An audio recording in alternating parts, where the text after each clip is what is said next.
মা বাবা কোথায় থাকে? তখন মা বাবা পড়ে থাকে ঘরের আর কোণে। কোন সময় সন্তান গিয়ে বলবে না, ও বাবা, ও মা, তোমরা ভালো আছো বাবা?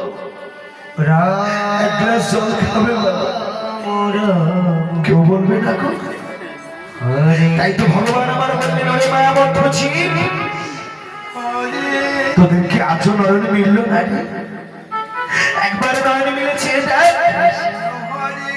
শেষের দিনে তোদের পাশে আর কেউ না থাকলেও আমি তো আছি। ওরে আমাকে একবার ভক্তি ভরে ডাকলে ভক্ত, ওই বাহু তো খালি প্রসার করি না, আমি যে ওই বাহু ধরে তোদের ভবন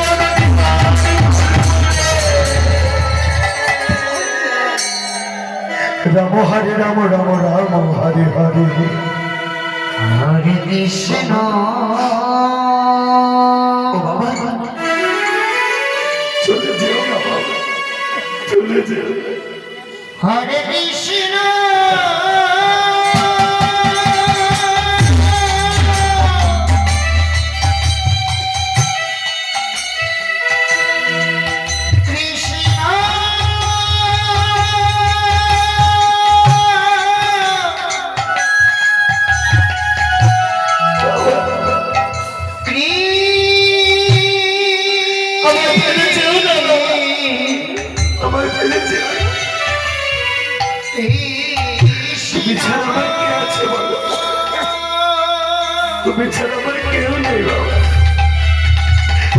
আমাকে ফেলে চলে যেও।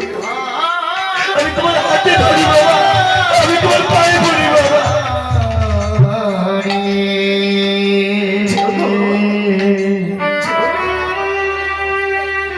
মারি যাবার বেলায় কেঁদে কেঁদে পথখানি পিছল করে দিস না বাসুমতী।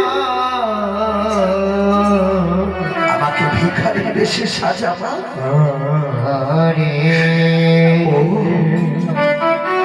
তুমি তো বললে শেষ বিদায় দিতে না বাবা। আমি তো তোমার সন্তান, আমি ছাড়া কেই না তোমাকে শেষ বিদায় দেবে বাবা। হরে নগরবাসী, তোমরা দেখো, এই জগতে প্রতিটা মেয়ে তার মায়ের থেকে বাবাকে বেশি ভালোবাসে। আজকে আমি আমার বাবাকে নিজের হাতে শেষ বিদায় দেব। ভগবান, এ তুমি আমার হাতে কি করেছ?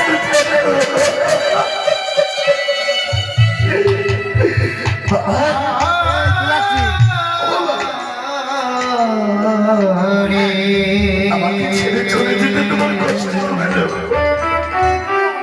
তোমার কষ্ট হবে না?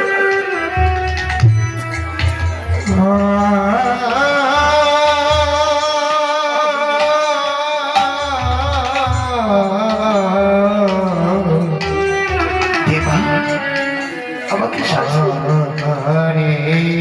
আমার গলায় ছিল উত্তরীয় খানি খুলে, গলায় ছিল হীরামুক্ত জহরতের মালাখানি আছে নামিয়ে। এইবার সে রাজকীয় পোশাক খুলে দিচ্ছে। উলুধ্বনি মায়েরা হরিধ্বনি, হরি হরি মা।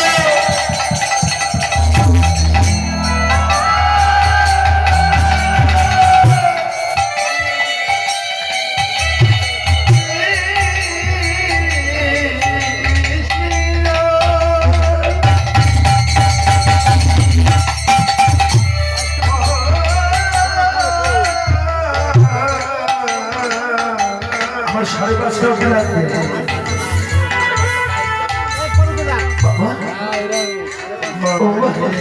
তুমি চলে যাবে। তুমি বললে তোমাকে শেষ বিদায় দিতে হবে। একটা মৃত মানুষকে কিভাবে সাজাই যায়, এই তিলকটা কখন দেয় যখন মানুষটা আর এই ভাবে থাকে না, এই তিলক নিয়ে কপালে কৃষ্ণ নাম লিখে দেয়। এসো বাবা, আজকে আমি তোমার কপালেও কৃষ্ণ নাম লিখে দেব। বিদায় হরি হরি।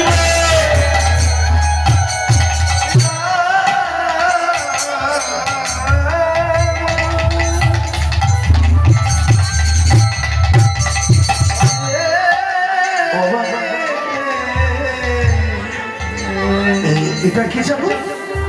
এটা মালা। এই মালাটা কখন পড়াই জানো?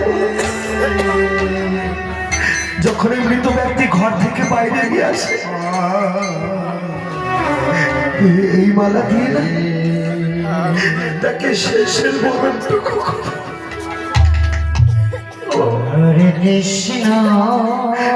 আমার বাবা তো চলেই যাবে।